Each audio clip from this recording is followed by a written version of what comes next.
Paz, igreja, tudo bem com os irmãos?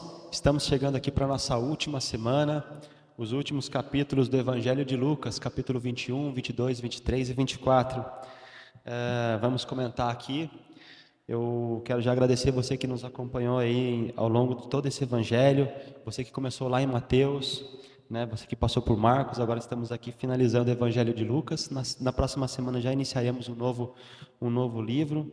Tem sido uma bênção para nós, creio que para todos que estão comentando, e espero, creio que tem sido também uma bênção para os irmãos. Amém? Nós temos aprendido muito através desse projeto de leitura. Amém? Eu quero já pedir para você que não segue o nosso canal, não está inscrito no nosso canal, que você faça sua inscrição, e assim você vai estar nos ajudando.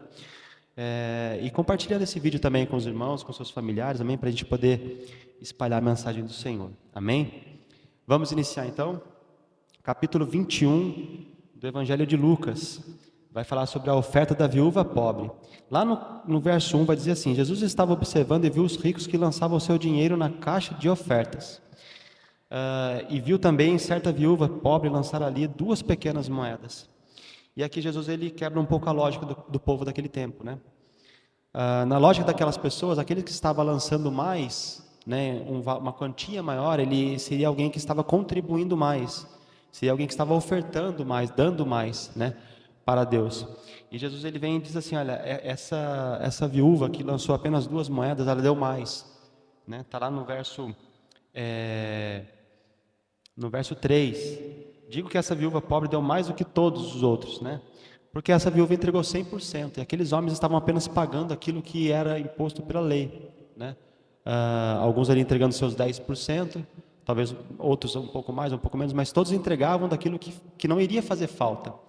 E essas 2 moedas era tudo que aquela mulher tinha, né? Então aquela viúva deu 100%, ela confiou 100%, ela entregou 100%, ela amou 100%.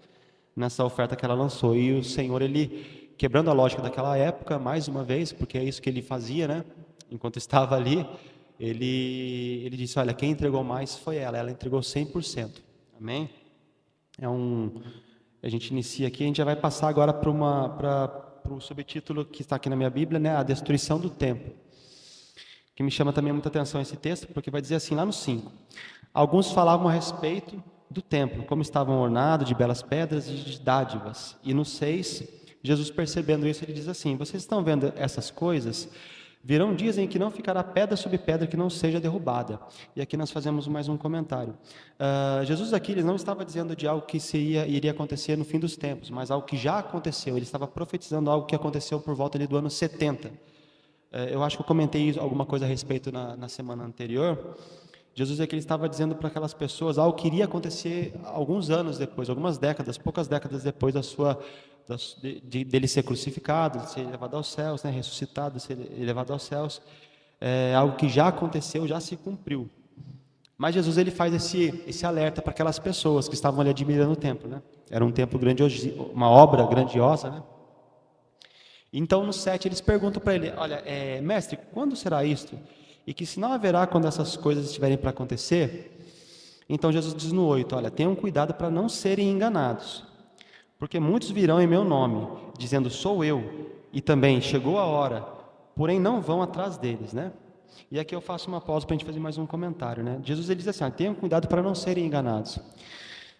Aquele período era um período muito conturbado na região de Jerusalém, ali para o povo judeu. Era um período muito complicado. Eles tinham sido dominados pelos romanos, né? Eles eram governados pelos romanos, né? Era uma pátria que não tinha ali um governo próprio, né? Então, assim, eles pagavam tributos para o imperador romano, eles viviam oprimidos por ele, os soldados ali sitiaram a cidade, então eles não tinham essa liberdade e eles imaginavam que aquele que seria o Messias profetizado seria alguém que iria expulsar os romanos dali e devolver novamente o reino para o povo judeu, né? Eles queriam alguém que expulsasse os romanos dali. E na mente daquelas pessoas seria através de uma guerra, uma revolução, uma revolta armada, alguém que seria o Messias, que iria unir o povo através de um exército e iria guerrear contra o povo romano, aliás, e iria expulsar o povo dali. Essa era a visão que eles tinham, aquilo que eles esperavam para o Messias, né? O Messias prometido seria esse. E muitas pessoas ali se levantavam naquela região e diziam: eu sou o Messias.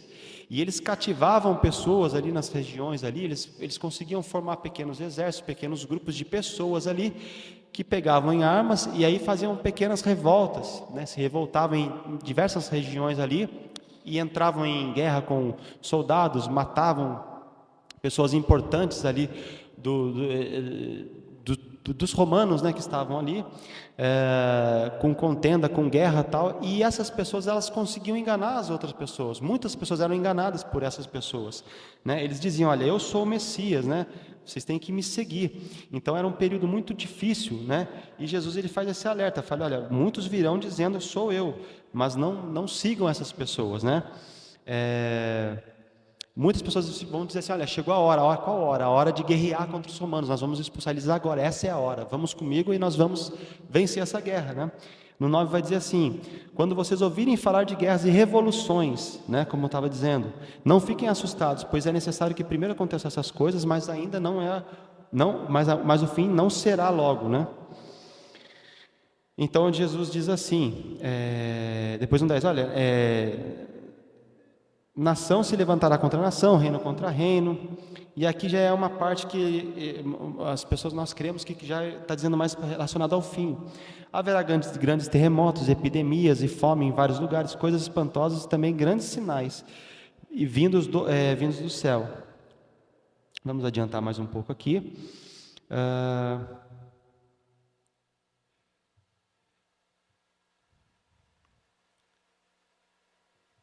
Aqui ele vai dizer lá no 12, né? Aliás, no 13. Isso acontecerá para que vocês deem testemunho. Tomem, pois, a decisão de não se preocupar com o que irão responder. Aqui ele está falando que pessoas seriam perseguidas, levadas para julgamento, por causa de crerem em Jesus, né? Por causa dele, né? Vocês serão presos, serão perseguidos. E aí ele vai dizer lá, fazer um alerta lá no 14. Tomem, pois, a decisão de não se preocupar com o que irão responder, porque eu lhes darei a palavras de sabedoria a que não poderão resistir nem contradizer todos os que se opuserem a vocês. Amém? Depois vai dizer no 17 que eles seriam odiados por causa dele. E ele vai dizer lá no 18: não se perderá um só fio de cabelo da cabeça de vocês, é pela perseverança que vocês ganharão a sua alma. Ou seja, vocês vão perseverar e vocês vencerão, vocês ganharão através da perseverança, né? E aí volta de novo a falar daquela situação de Jerusalém. No 20, ele volta a dizer assim: quando, porém, vocês virem Jerusalém sitiada de exércitos, saibam que está próxima a sua devastação. E aqui é um alerta importante, interessante para a gente entender, né? Quando Jesus ele dizia lá atrás, né, que muitos viriam em seu nome, e para eles prestarem atenção quando Jerusalém fosse sitiada, isso realmente ocorreu, né? Existiam alguns grupos, algumas pessoas lideradas, e eu vou citar alguns nomes apenas aqui, mas eram muitas pessoas que se levantavam dizendo que era o Messias, né? Alguns deles, por exemplo, Simão Bardiora, João de Giscala, Eleazar de Simão, são apenas alguns exemplos de pessoas que conseguiram cativar muitas pessoas ali para essa guerra, né? Assim, a partir do verso 20, quando ele vai falar sobre isso, ele está profetizando sobre a destruição do templo, como eu disse, ocorreu ali no ano 70 depois de Cristo. Ele estava dizendo para as pessoas que, olha, essas pessoas vão se levantar, não sigam essas pessoas, mas e quando vocês perceberem que Jerusalém foi sitiada, né? Aí ele diz assim, ele faz esse alerta para aquelas pessoas, né? Houve um exército liderado por Vespasiano. Esse Vespasiano ele sitia Jerusalém nesse período, só que depois ele tem que voltar. O exército dele ele usa a estratégia de sufocar Jerusalém. Essas pessoas que eu disse, João de Giscala, Simão Bardiora, por exemplo, eles tinham conseguido eles estavam dentro de Jerusalém, da cidade de Jerusalém, cercado pelos muros, dizendo: olha, nós somos o Messias, nós vamos vencer, não se preocupe com o exército que está aí em volta, nós vamos vencer esse exército, porque eu sou o Messias aguardado e eu não vou perder. Basicamente, né, lógico, trazendo para nossas palavras, era isso que ele vendia àquelas pessoas que acreditavam nele, enquanto tinham pessoas lá dentro que estavam sendo cercadas, que se lembravam de Jesus, que eram discípulos de Jesus, não eram discípulos dessas pessoas. Só que eles estavam cercados. E Jesus, ele disse: olha, quando vocês virem, eu vou voltar aqui ao texto, quando vocês virem Jerusalém, no 20, né? Quando vir de Jerusalém cercada de exércitos, sabei então que é chegada a sua desolação. Agora você imagina aquelas pessoas sabendo e confiando, aqueles que confiavam em Jesus, sabendo que a desolação seria eminente, seria para os próximos dias ali, eles não tinham como fugir, né? Porque estavam cercados. Mas acontece que Vespasiano é chamado de volta para Roma, porque ele iria ser feito imperador. E para o seu lugar vem Tito, que era seu filho, né? E o que acontece? Mas quando Vespasiano ele vai para Jerusalém, o exército então ele recua. E quando o exército recua, aqueles que eram discípulos de Bardiora, eles acreditavam que eles estavam vencendo. Falaram: está vendo? Eles estão recuando. O mal não vai chegar. Mas aqueles que eram discípulos de Jesus perceberam que era o momento que eles teriam para fugir, porque eles tinham sido alertados por Jesus. Nós vamos ao texto agora, né? Quando, porém, vocês virem Jerusalém sitiado de exército, saibam que está próximo à sua devastação. Então, os que estiverem na Judéia, fujam para os montes. Os que se encontrarem dentro da cidade, saiam dela. E os que estiverem no campo, não entrem na cidade. Aí vai dizer mais alguma coisa, né? Porque esses dias são de vingança para se cumprir tudo o que está escrito, né? E aí vai dizer lá no final que eles iam cair ao fio da espada, né? E Jerusalém seria pisada por eles.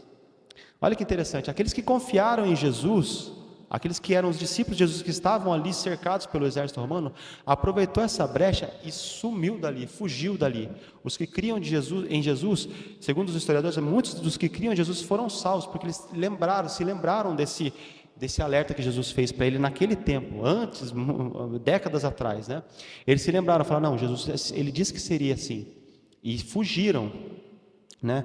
Então, assim, os que confiaram em Jesus, muitos dos que confiaram em Jesus, eles sobreviveram, tiveram a oportunidade de sobreviver. O povo foi espalhado, mas eles sobreviveram.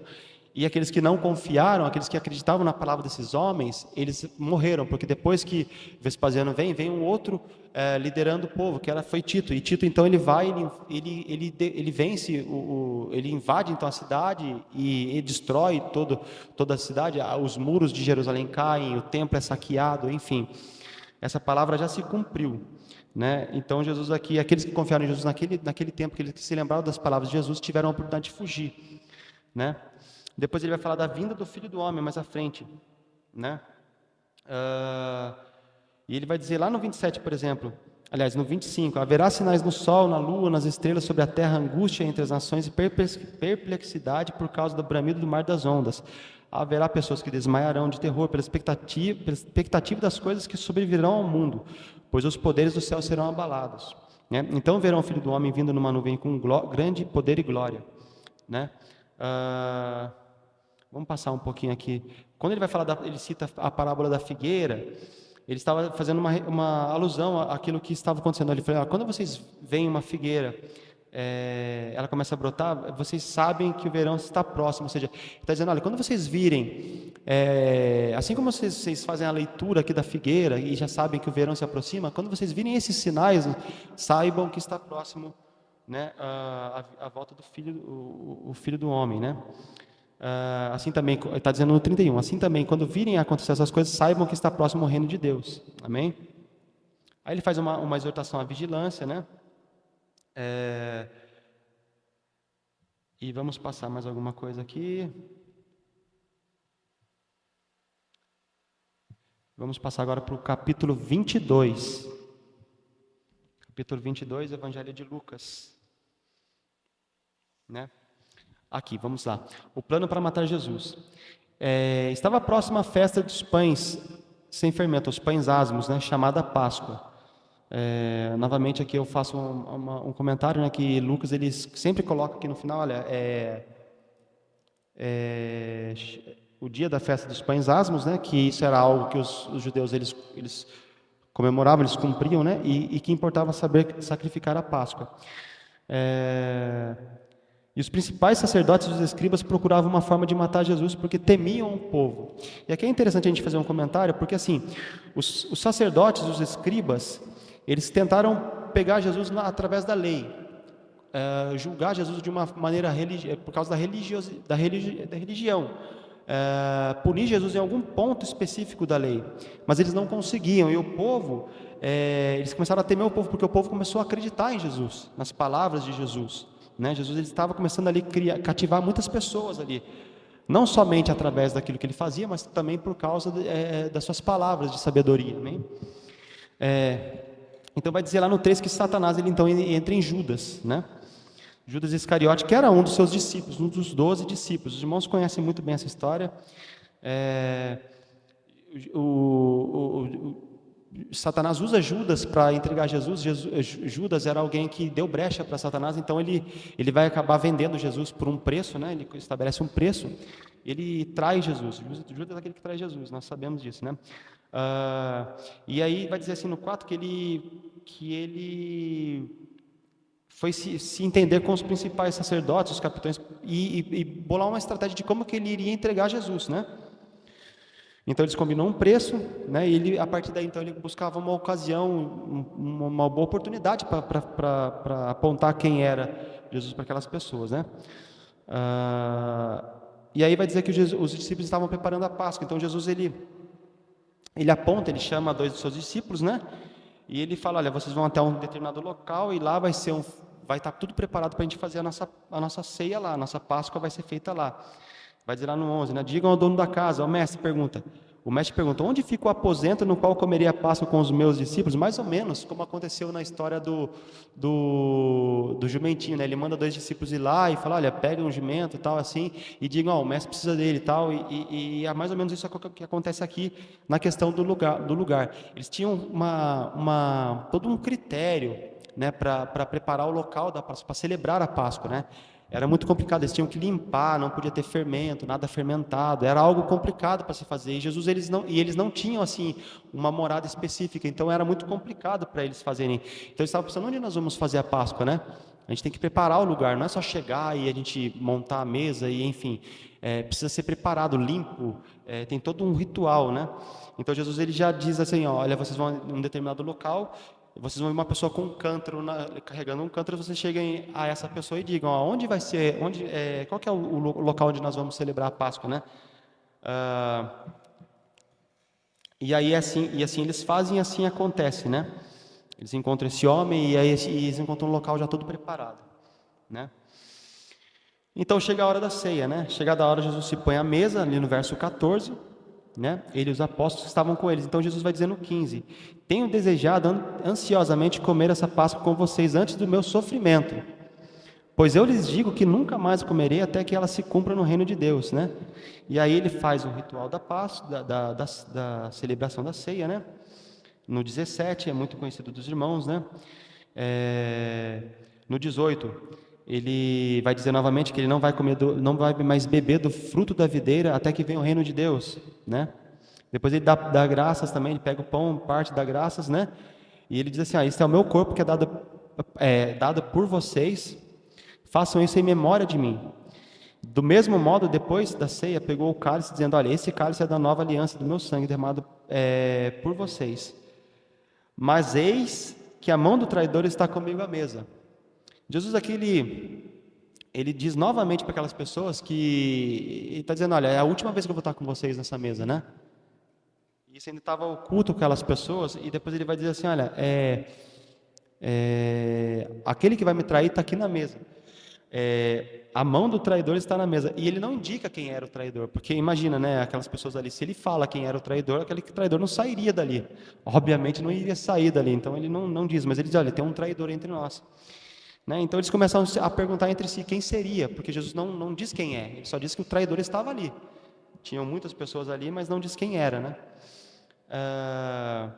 A partir daí vai dizer no verso 24 que eles começam a discutir quem seria ali o maior, né, dentre eles, né? E Jesus então ele vai dizer assim, ó, os reis dos povos dominam sobre eles e os que exercem a autoridade são chamados de benfeitores, mas vocês não são assim. Pelo contrário, o maior entre vocês seja como o menor, e aquele que dirige seja como o que serve, né? Mais uma vez Jesus contrariando a lógica, né? Aqueles que buscavam os primeiros lugares, Jesus dizia lá atrás, olha, não busque os primeiros lugares, né? Para que não sejam envergonhados quando chegar alguém melhor do que você. Aqui ele está dizendo assim, olha, você quer ser o maior, então seja o menor. O maior no reino de Deus é aquele que serve, né? E Jesus sempre contrariando a lógica do povo, né?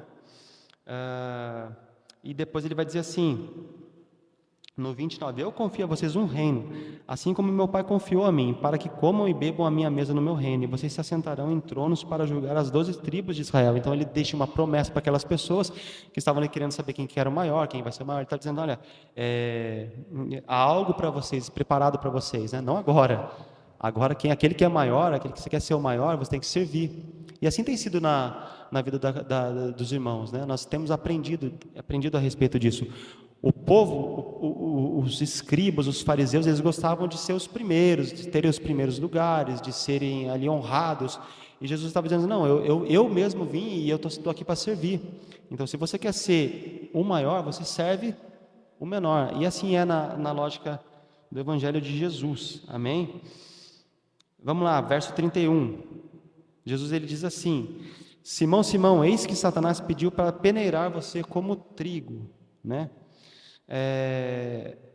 E aí, o que nós podemos entender aqui? Jesus está dizendo assim, olha, o diabo ele tá pedindo para pôr você à prova, né?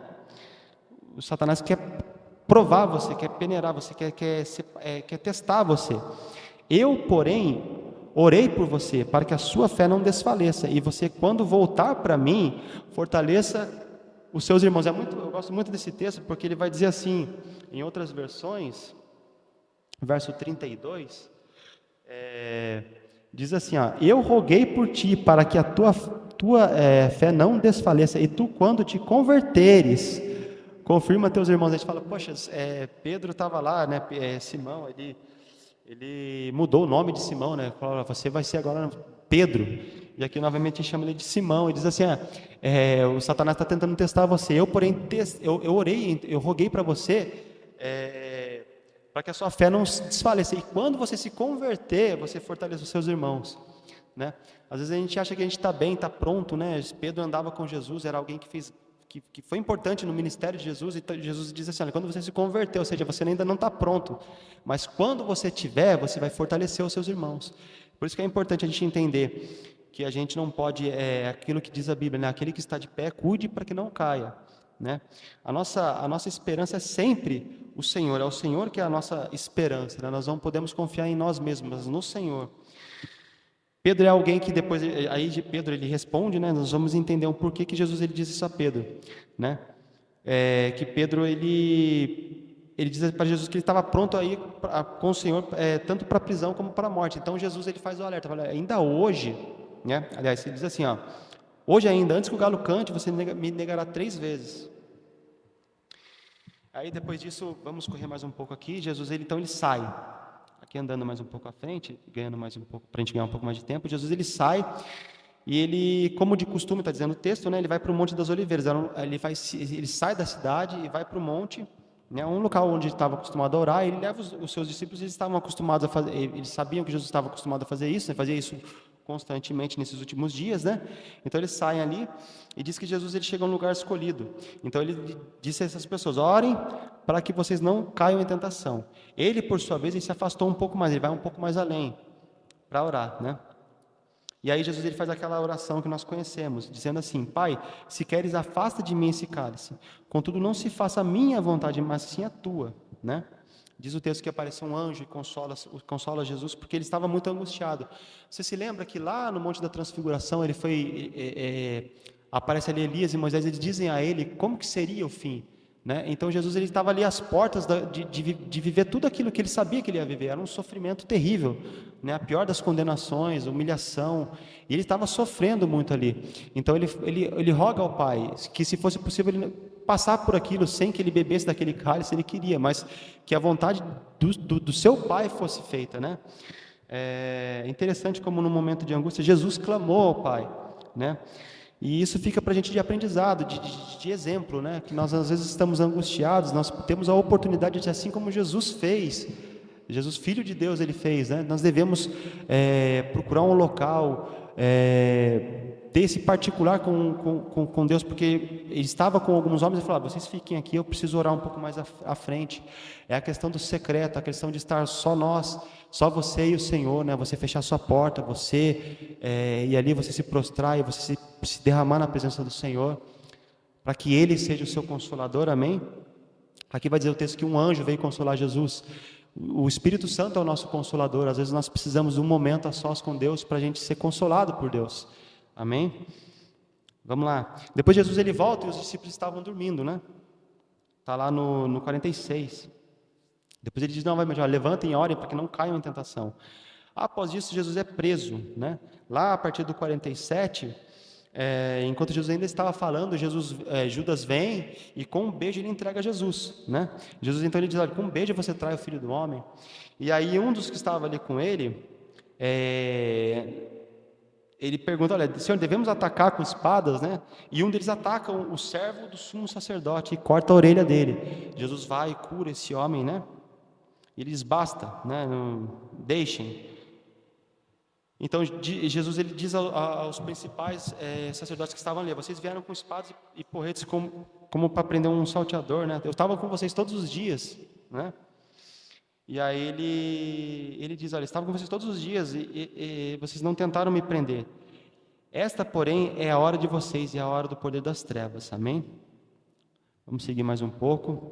Aí do 54, nós vamos ver, a partir do 54, Pedro ele nega Jesus. Ali alguns interrogam: olha, você estava com ele, você também faz parte do grupo. Então Pedro, ele, como Jesus disse nos versículos anteriores, ele nega Jesus. Ele diz: eu não conheço esse homem, eu não sei de que vocês estão falando, eu não sou como ele. Então o galo canta, e aí diz o texto que assim que o galo canta, Pedro ele acaba fixando os olhos em Jesus. Jesus olha para ele, como quem diz: olha, eu te avisei, eu falei que você ia me negar. Então vai dizer que Pedro sai e chora amargamente, amém? Lá no 62. A partir do 63, diz que os homens eles começaram ali a zombar de Jesus, a bater em Jesus, dizendo para ele: olha, profetiza, né? Quem bateu em você? Enfim, Jesus começa a ser humilhado a partir do 63, né? E aí logo que amanhece, ele teve uma noite inteira de sofrimento ali, mas logo que amanhece, então reuniu-se uma assembleia dos anciãos do povo, né? Os principais sacerdotes, como os escribas, e conduziram Jesus ao sinédrio para que ele fosse julgado por eles, pelos religiosos dali da época, né? E eles diziam: ó, se você é Cristo, diga-nos. Então Jesus diz: olha, se disser, vocês não vão crer, não vão acreditar. Se eu perguntar, vocês não me darão resposta. Desde agora o Filho do Homem estará sentado à direita de Deus Todo-Poderoso. E aí eles perguntam, né? Então você é o Filho de Deus? Jesus responde: vocês dizem que eu sou, né? E aí eles chegam à conclusão que eles não precisavam de mais nenhuma prova, porque ele já tinha dito, né? Então eles conduzem Jesus agora ao poder de Pilatos, que era aquele que governava aquela região, né? Então eles se levantam e eles vão para Pilatos, eles começam a mentir ali, né? Vamos lá, no verso 2 vai dizer assim, verso 2 do capítulo 23, amém? Nós estamos no capítulo 23 já. Diz assim: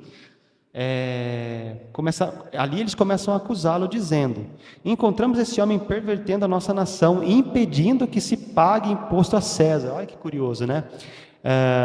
Eles tentaram pegar Jesus nessa questão lá nos capítulos anteriores. Jesus ele diz: olha, deem a César o que é de César e a Deus o que é de Deus. Em nenhum momento Jesus disse: olha, não paguem tributo a César. Porém aqui o que esses homens estavam fazendo era tentar imputar a ele um crime, para que pudessem crucificá-lo, pudessem calar esse homem, né?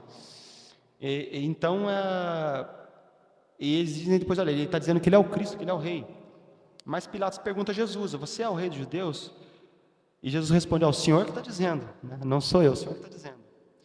Pilatos, ele chega à conclusão que não tem crime nesse homem, né? Ele vai dizer: olha, não vejo crime nesse homem. Então, alguns deles começam a dizer, olha, ele agitava o povo, ensinando por toda a Judéia. Começou lá na Galileia.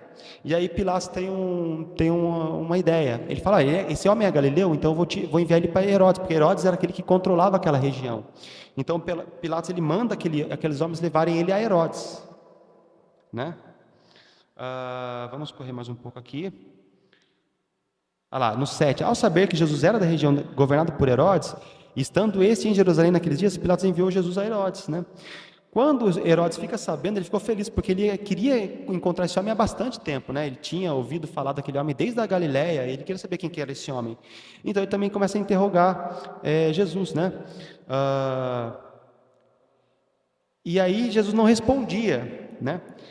Então, aqueles homens, os principais sacerdotes, está dizendo no 10, os escribas, ali começaram a acusar ele veementemente. Não, mas Herodes, ele diz assim, olha, juntamente com seus soldados, ele percebe que também não tem como ele condenar Jesus por um crime, né? Não tinha um crime de morte ali. Então, o que ele faz? Ele começa a desprezar Jesus, zombar de Jesus, ele manda eles colocarem um manto luxuoso, né, em Jesus, zombando dele, e devolve ele para Pilatos, né? Vai dizer também no texto que naquele período Herodes e Pilatos eles se reconciliam, eles estavam em conflito, né? Então vamos para o 13, finalmente aonde Jesus é condenado. Pilatos ele chega à conclusão que não tinha pecado e ele tenta livrar Jesus, né? Lá no 14 ele diz assim: vocês me apresentaram esse homem como sendo um agitador do povo, mas tendo-o interrogado na presença de vocês, nada verifiquei contra ele de crime, nem mesmo Herodes, pois mandou de volta, né?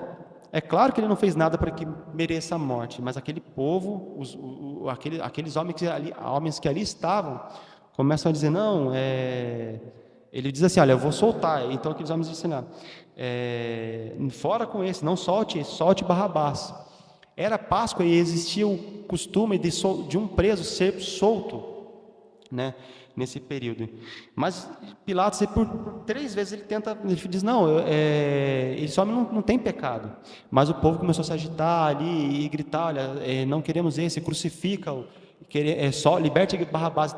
Então Pilatos ele chega numa conclusão de que ele deveria ouvir o povo, né, mesmo sendo contra o seu próprio julgamento, porque ele viu que não havia pecado. Jesus ele foi alguém que foi condenado sem pecado. Amém? Está dizendo aqui no 22, pela 3ª vez Pilatos lhe perguntou, qual mal fez esse homem? De fato não achei nada contra ele para condená-lo à morte, portanto depois de castigá-lo eu vou soltar. Mas no 24 ele cede, então dizendo assim, olha, Pilatos decidiu atender-lhes o pedido, né? Então Pilatos solta Barrabás e manda Jesus ser crucificado. Barrabás era mais um dentre aqueles que eram pessoas que agitavam o povo. Aqui em alguns lugares vão dizer que ele era um salteador, um assassino, mas historicamente ele era mais um dentre desses que levantaram com motins, enfim, cativando o povo para enfrentar os romanos.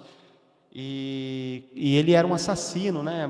Tinha matado pessoas, mas eles preferiram soltar Barrabás para que pudesse Jesus ser crucificado, amém? Vai dizer no 26, então, que eles começaram ali, que Jesus foi conduzido, né? E um homem sirineu chamado Simão, ele que vinha do campo, eles colocaram a cruz sobre os ombros desse homem para que ele levasse, que ajudasse Jesus, né? A gente tem que se lembrar que Jesus já vinha de uma noite toda de sofrimento, de zombaria, os soldados batiam nele, então já estava debilitado, sem se alimentar, cansado. A cruz não tinha sido feita para Jesus, é interessante a gente dizer isso, a cruz já tinha sido feita para um homem muito maior, tinha sido feita para Barrabás. Então era uma cruz muito pesada, então eles acham um homem para que ajudasse Jesus, para que ele pudesse levar até o local onde seria crucificado, né? E diz que muitas pessoas seguiam Jesus. Algumas mulheres ali, elas batiam no peito em sinal de angústia, de sofrimento, né, e lamento, porque não existiam apenas pessoas ali que odiavam a Jesus, que não concordavam com Jesus. Existiam pessoas que confiavam e criam em Jesus como ele sendo o Messias, né? Vamos passar mais aqui. Ok, vamos lá. Quando chegaram, lá no 33, quando chegaram ao lugar chamado Calvário, ali o crucificaram, bem como os malfeitores, um à sua direita e outro à sua esquerda. E Jesus ele disse, Pai, perdoa-lhes porque não sabem o que fazem. Então, para para repartir as roupas deles, lançaram sorte. E existia uma profecia relacionada a isso, né? Então, para se cumprir a profecia, exatamente como foi profetizado, os soldados o fizeram, né? E alguns que estavam ali, está dizendo no 35, zombavam deles, né? Dizendo, olha, você salvou tantos, né? Salve-se a si mesmo, né? E também os soldados zombavam dele. E um dos que estava ali crucificado com ele, também começou a zombar de Jesus, né? Está dizendo lá no 39, né? Você não é o Cristo, salve-se a si mesmo e a nós também. Porém o outro diz assim, olha, você nem ao menos teme a Deus estando sob igual sentença, a nossa punição é justa, porque estamos recebendo o castigo que os nossos atos merecem, mas este não fez mal nenhum. Então ele diz para Jesus, a frase mais... ele olha para Jesus e ele diz assim, olha, Jesus, lembre-se de mim quando você vier no seu reino. Então Jesus responde, em verdade lhe digo que você hoje estará comigo no paraíso. Aquele homem se arrepende no último minuto, ali, nos últimos segundos, e através desse arrependimento ele é salvo, amém? Então Jesus, aí está dizendo o texto aqui, olha, lá no 44, já era quase meio-dia, escurecendo-se o sol, houve trevas sobre toda a terra, até às 3 horas da tarde, né? Outra coisa interessante, né? Eles estavam numa região, era meio-dia, o sol a pino ali, mas diz o texto que houve escuridão até as 3 horas da tarde, né? O verso 44. Talvez na sua Bíblia possa estar um pouco diferente. Eu sempre tenho uma outra tradução aqui, às vezes ela é muito parecida. No verso 44, amém? Está dizendo assim, isso aí, né? Talvez na sua esteja escrito assim, e era já quase a hora sexta, e houve trevas em toda a terra até a hora nona, né? Escurecendo-se o sol e rasgou-se o véu, ao meio o véu do templo, né? Então aqui, a hora sexta, a hora nona, basicamente assim, meio-dia, houve trevas até as 3 horas da tarde. E o véu do santuário se rasgou nesse momento, né? Então Jesus disse assim no 46, Pai, nas tuas mãos entrego o meu espírito, e dito isso ele expirou, ou seja, ele faleceu. O centurião, um centurião que estava vendo tudo aquilo, ele deu glória a Deus dizendo, olha, verdadeiramente esse homem é justo, né? E aí as pessoas que estavam ali reunidas, né, começaram a voltar, retirando-se dali, algumas lamentando, outras não, mas muitos estavam lamentando porque criam em Jesus, né? Então vai dizer ali a partir do versículo 50, que um homem membro do Sinédrio, é importante também dizer isso, né? Porque nem todos do Sinédrio concordavam com o que tinha sido feito. Alguns ali não concordavam. Provavelmente, alguns dizem que, por exemplo, que Nicodemos era um que não concordava. Esse Simão também era um que não concordava. Mas eles eram voto vencido, né? E vai dizer que esse eram membros do Sinédrio, um homem bom e justo, né? E ele não concordava com a ação, está dizendo no 51, né? Um homem de Arimateia, uma região ali da Judéia, né? E ele esperava também o reino de Deus. Então ele vai dizer assim que ele vai até Pilatos, ele pede o corpo. E esse homem, ele tinha um sepulcro separado. Então ele vai e pega o corpo de Jesus e ele coloca nesse sepulcro, né? Um sepulcro onde não havia sido ainda usado, né? Depois vai dizer assim, lá no 55, que as mulheres que vinham vindo com Jesus desde a Galiléia seguiram a José e viram o túmulo que o corpo foi colocado, ou seja, elas seguiram e viram o local. E elas começaram a se preparar com os óleos aromáticos, perfumes, para o sábado, né? Para fazer ali a limpeza do corpo, né? Com essas especiarias, com esses óleos, enfim. Então vai dizer assim, já no capítulo 24, né? Estamos chegando aqui no último capítulo. No primeiro dia da semana, alta madrugada, as mulheres foram ao túmulo, levando os óleos aromáticos que haviam preparado, e encontraram a pedra removida do túmulo. Mas ao entrar não acharam o corpo do Senhor Jesus. E acontecendo que, perplexas a este respeito, apareceram-lhe 2 homens com roupas resplandecentes. Estando elas com medo e baixando os olhos para o chão, eles disseram, por que vocês estão procurando entre os mortos aquele que vive? Ele não está aqui, mas ressuscitou. Lembre-se do que falou para vocês estando ainda na Galiléia. É necessário que o Filho do Homem seja entregue nas mãos dos pecadores, seja crucificado e ressuscite no 3º dia. Então elas se lembraram das palavras de Jesus. Jesus por várias vezes tentou dizer a eles o que iria acontecer, né? Não é a primeira vez, não foi uma vez apenas, mas eles não entendiam, eles não compreendiam, né? Eles não entendiam o que ele estava dizendo, né? Então elas voltam e dizem aos outros o que tinha acontecido, e eles não acreditam naquilo que elas estavam dizendo. Então Pedro sai correndo e vai lá ver. Quando Pedro chega no local, ele vê realmente o local lá e aberto, o sepulcro aberto, não tinha o corpo, então ele volta admirado com o que tinha acontecido, é o que diz o texto no verso 12. Vamos lá para o 13. Os discípulos no caminho de Emaús. Está dizendo assim, ó, naquele mesmo dia, 2 discípulos que estavam indo para a aldeia chamada Emaús, que fica a uns 10 quilômetros de Jerusalém. 2 discípulos, se vocês se lembram que eu falei que nós conhecemos os 12 discípulos, mas existiam outros discípulos, né? Jesus ele separa 12 para um projeto maior, para trazer mais para perto, para ensinar coisas que não ensinava aos outros, para serem essas pessoas aqueles que se iriam suceder a partir do momento que ele não estivesse mais com eles, queriam dar sequência no seu ministério, né? Mas existiam outros. Aqui o texto não diz a princípio o nome desses discípulos, vai dizer depois. Mas esses homens, eles estavam todos reunidos e 2 deles eles resolvem ir até Emaús, como diz o texto, que estavam aí a uns 10 quilômetros de Jerusalém. E eles iam conversando, eles iam lamentando, olha, sobre aquilo que tinha acontecido. Então Jesus aparece a essas pessoas. No 15, enquanto conversavam e discutiam, o Jesus se aproximou e ia com eles. Mas eles, novamente, os olhos deles estavam cobertos, eles não entendiam, né? E aí Jesus ele pergunta, olha, o que vocês estão discutindo? Aí um deles, como eu disse, um deles tem um nome revelado, que é Cleopas. Ele diz assim, olha, né, de que lugar que você vem, né? Que você não viu o que está acontecendo esses últimos dias aqui em Jerusalém?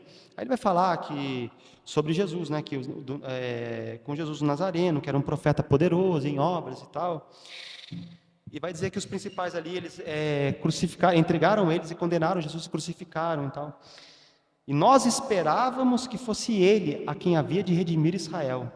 Note que aquilo que nós estávamos falando lá atrás, né, que eles esperavam alguém que fosse expulsar o exército romano, o império romano dali, tirar eles dali, devolver o trono para alguém da tribo de Davi. Alguém queria se assentar no trono de Davi. Então é como se eles já estivessem tristes, desanimados, né, entristecidos, falando, não era esse, será que não era esse? Né? E comentando, olha, mas ele fez tantas coisas, e Jesus ele chega e ele fala, olha, vamos lá, vamos ao texto, né?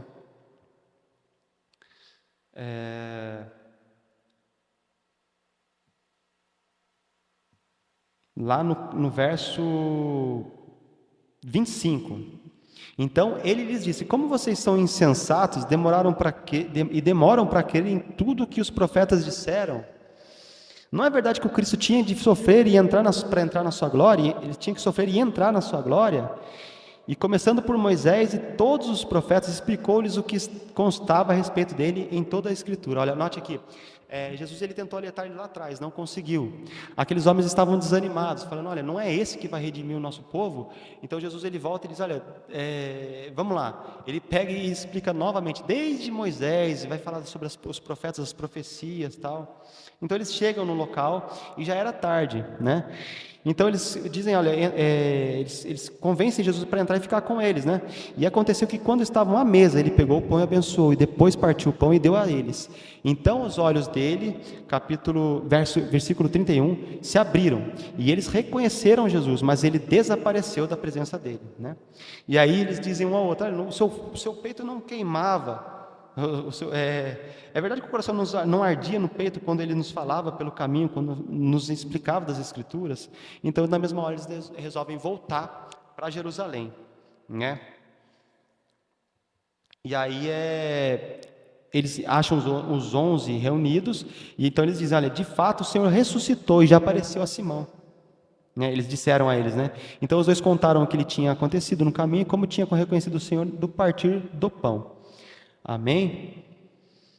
Vamos lá, verso 36. Então Jesus finalmente agora ele aparece a todos aqueles que estavam ali reunidos, né? Ele aparece e diz, olha, que a paz esteja com vocês. Que era uma saudação comum, mas que tinha um significado muito maior, né? Naquele contexto, aqueles homens tristes, ansiosos. Aí ele apareceu para um, apareceu para outro. Será que ele ressuscitou ou não? Então Jesus ele aparece ali no meio deles. E eles ficam assustados novamente, né? Como ficaram assustados no barco, quando Jesus caminha sobre as águas, eles ficaram assustados novamente. pensando que era um espírito. Então Jesus ele diz assim: vocês estão assustados por quê? Por que tem dúvida no coração de vocês? E começa a se apresentar para eles: olha, toquem nas minhas mãos, olha as marcas nas minhas mãos, né? Um espírito não tem isso, né? Toquem, meu espírito não tem carne nem ossos, como vocês estão vendo que eu tenho? Então ele mostra as mãos, depois ele pede de comer. Ele fala assim: olha, vocês têm aqui alguma coisa para comer? Então eles apresentam para ele um pedaço de pão de peixe assado, ele come na presença deles. Então vai dizer aqui no 44,